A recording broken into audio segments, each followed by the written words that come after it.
Well, there was plenty to unpack from Patrick, Allvin, Rick Tocchet, and the players yesterday. So today, J-Pat, PJ, our two guys on the Vancouver Canucks beat join us, including his nibs from the Province and Post Media. How are you?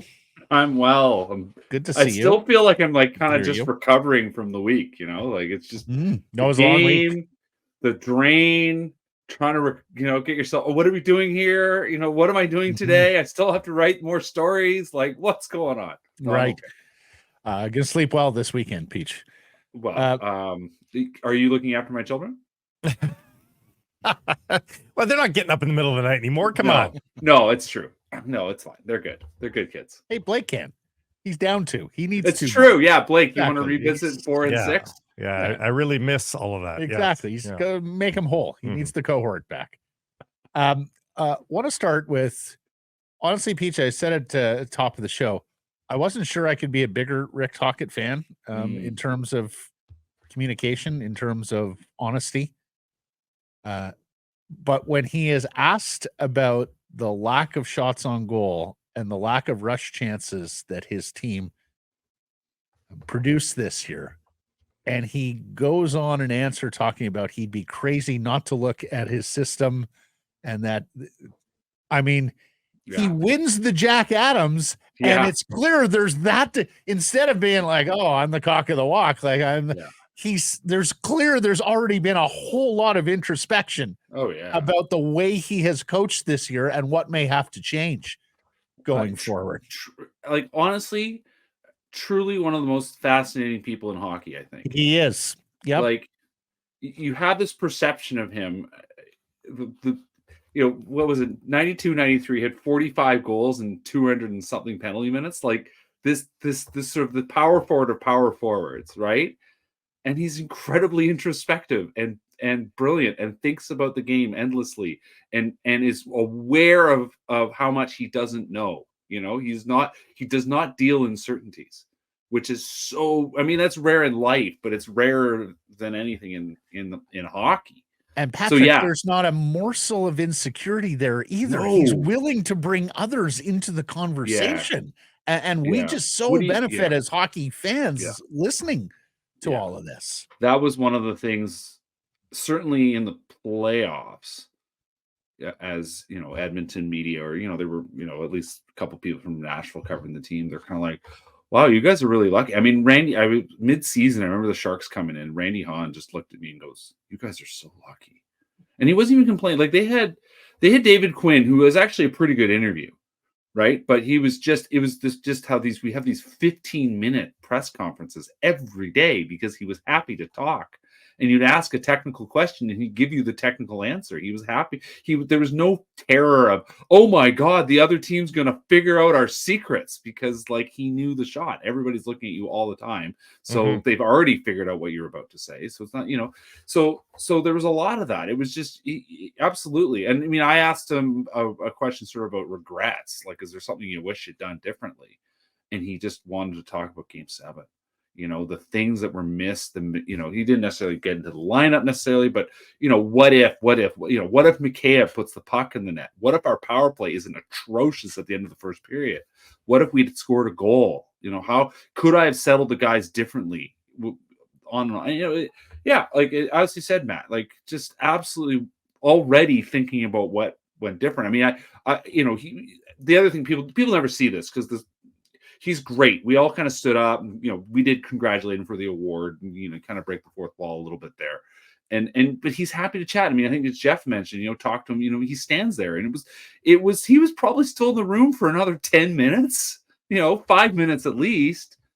And just happy. But it goes beyond just being easy for the media guys. I think fans get closer to the team and closer to the conversation. Because of it.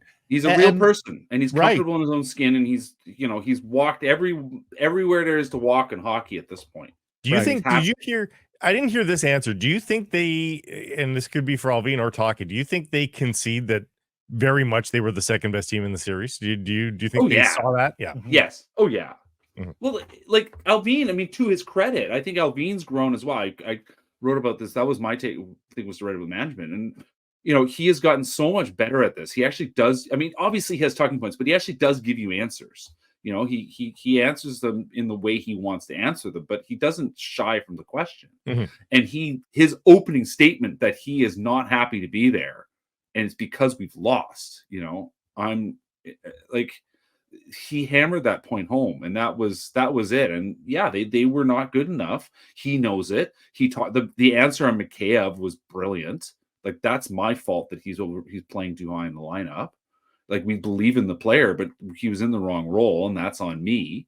Like, yeah. The one misstep for the coach at the very least, and maybe to some degree Patrick Allvin, was in talking about Elias Pettersson and reconciling what the player is saying with their own feelings. So let's skip over some of the fine points of it. I would dispute that. I would push back on that. I don't think it was a misstep. I think they got their points across without sewering the player. I think they walked a very fine line there. Okay.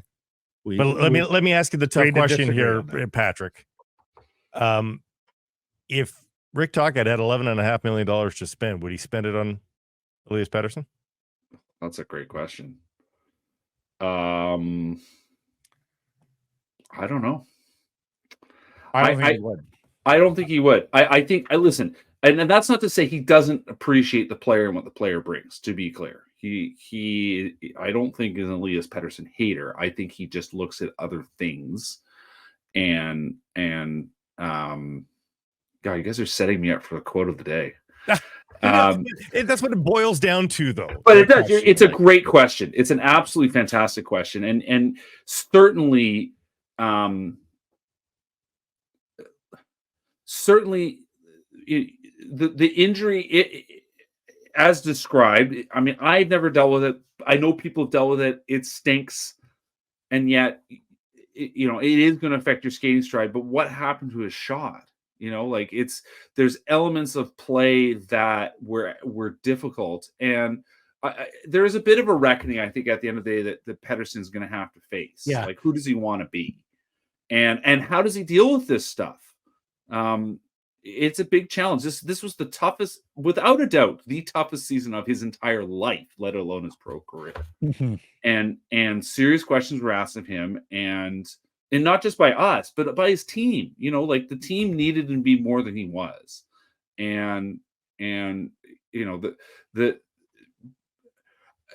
it's going to be a challenging. It's a huge question. I mean, he talks about not wanting to make headlines, and like, well, the truth is, performance is the ultimate headline, and the performance wasn't good enough. So, and the coach knows that, and the GM knows that, and they signed him in good faith, and they want to believe that the management would not have signed him to that deal if they don't believe in him and what he's going to be. They want him to. He's a centerpiece. There's him and Miller for eternity now, right? Mhm. Like, that's the thing. They have set this table up, and they need it to be how it is for at least as long as Quinn Hughes is here, which is 3 more years. Well, they could sign the player as asset management. I mean, yeah, sure. Yeah. But you need the player to perform. I mean, if your decision is to move on from him, but you simply got him under, as a secured, the bag secured, like, you still need him to perform, right? Sure.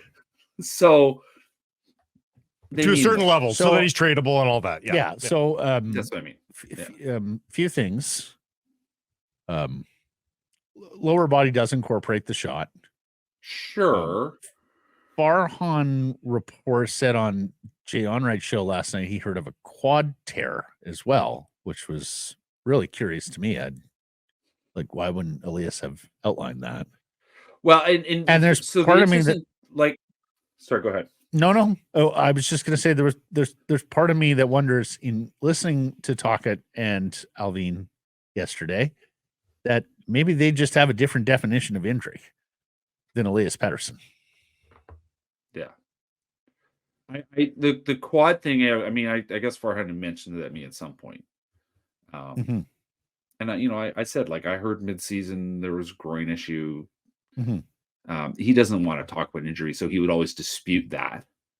Right. But the other thing that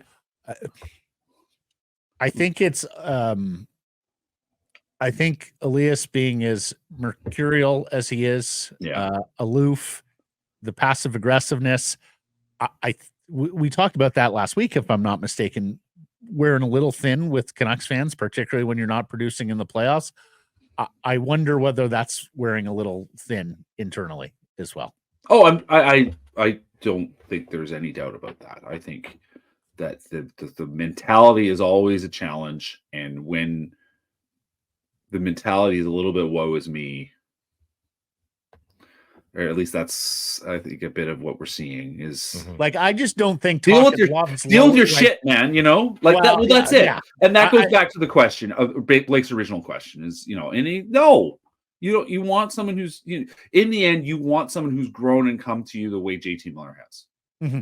I just you don't have to be JT Miller, but the path that Miller has walked the last year and a bit since Tocchet has arrived is remarkable.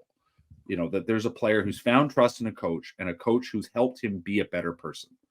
But guys, Miller, I wonder if I just don't think Tocchet buys. I just don't think Tocchet is loves big lower lips and self pity. But I do wonder if Elias Pettersson has learned from this, that when something is not right, when you are at 80% and it's affecting you greatly, do you not have the strength, or do you not feel comfortable enough going to the staff and saying, guys, I think I need a week here because I can't be the player I need to be with my body in the current shape. Like, I know it's not an injury, like there's no surgery required here, but I can't be the player that I want to be right now. And maybe a week is going to help here. Like, they say that the therapists all told them, oh no, we can work through this. But I mean, the evidence is there on the ice, isn't it?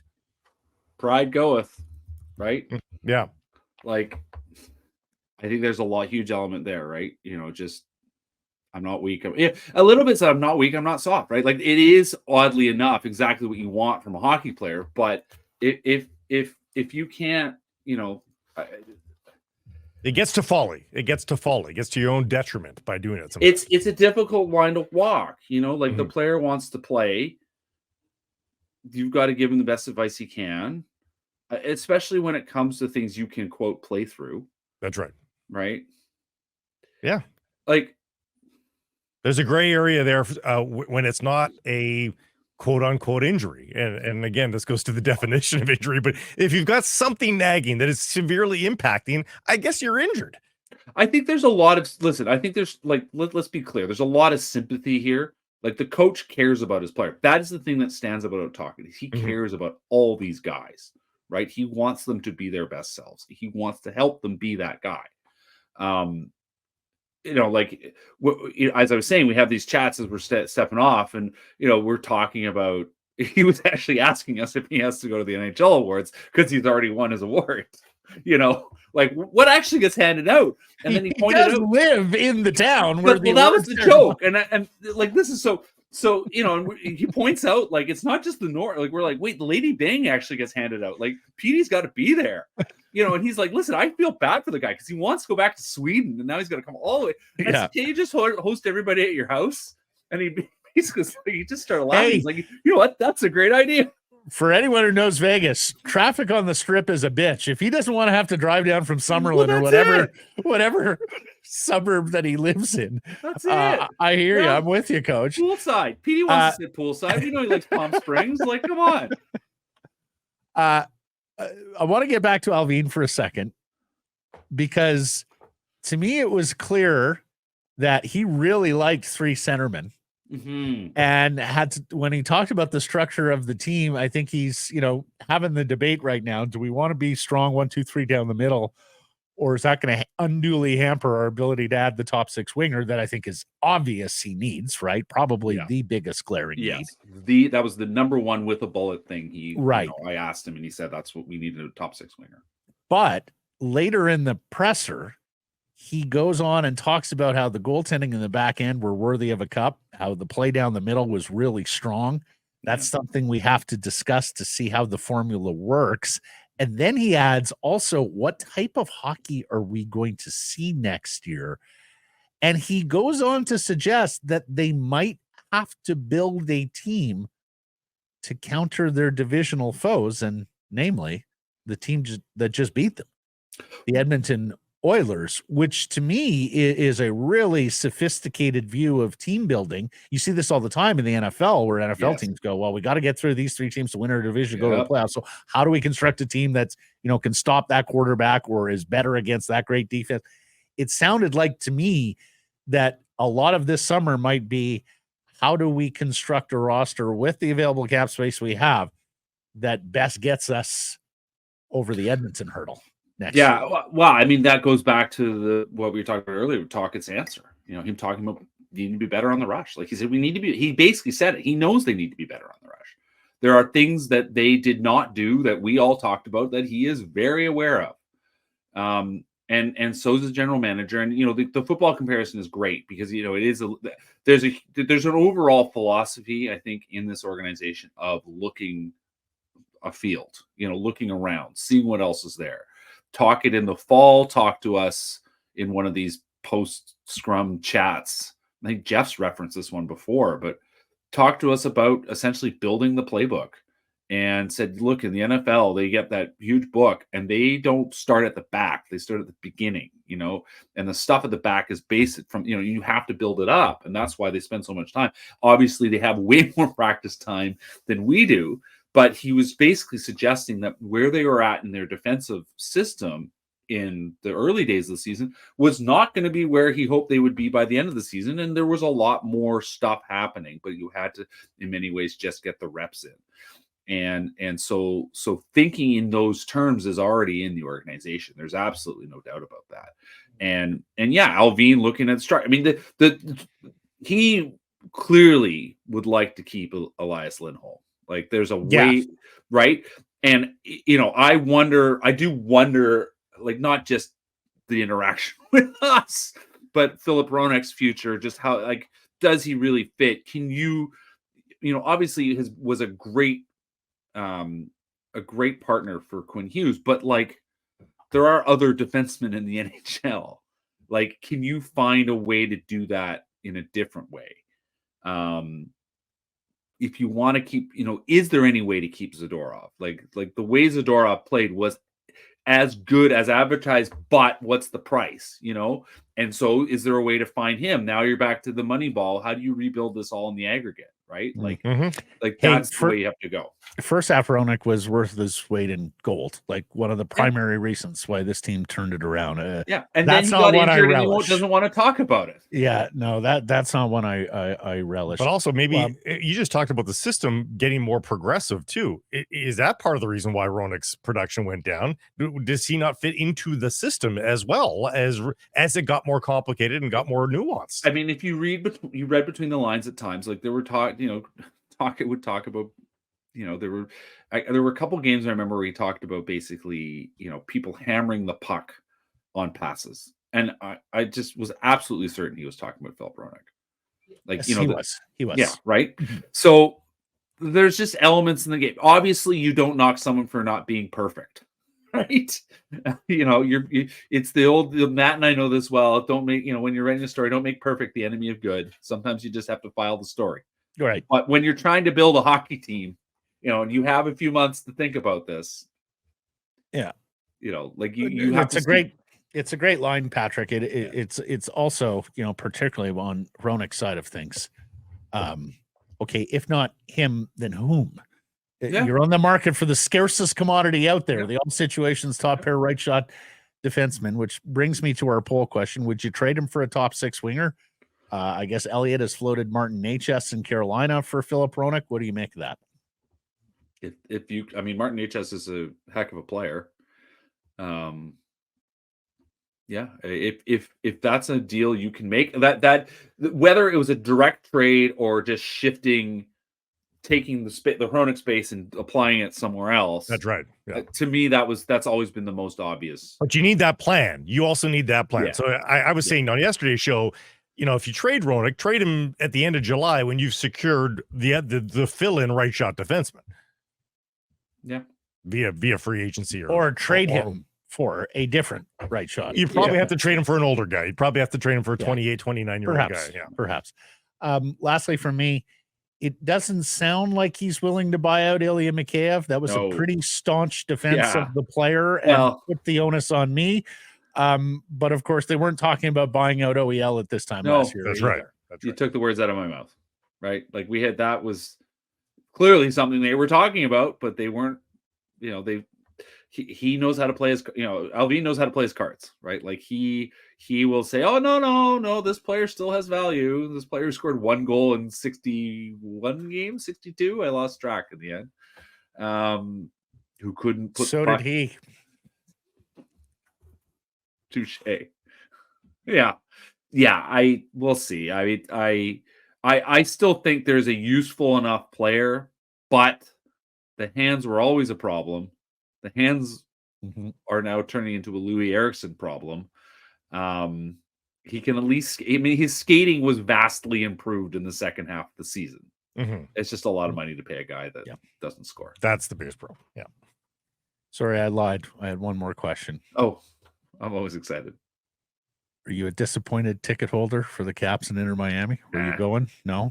I mean, listen. I got some buddies. We do have some. We have some season tickets that we share around. We were hopeful because, of course, it probably would have paid for the rest of our season, but it's whatever. I mean, I hope you sold them before yesterday. No, we hadn't. No. You're sitting on them. Okay. No. So a couple of guys are going.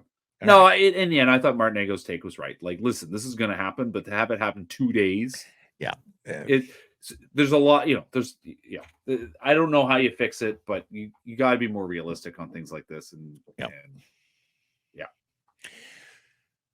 well, fantastic season talking to you, and we will continue to talk to you, Patrick, through this spring and into the summer as well. Just absolutely love having you on the show, my dude. Thank you for this, and we'll catch up next week. People keep asking, so do you ship to other sports? I'm like, no, the beast doesn't die. People want more Canucks. Do you know where you are? Month a year business, and like what I find most amusing about it is everybody in the hockey world has sort of gotten together and said, okay, we don't work August, right? Okay. Yes. Nobody's working August, right? All right. 4 good weeks.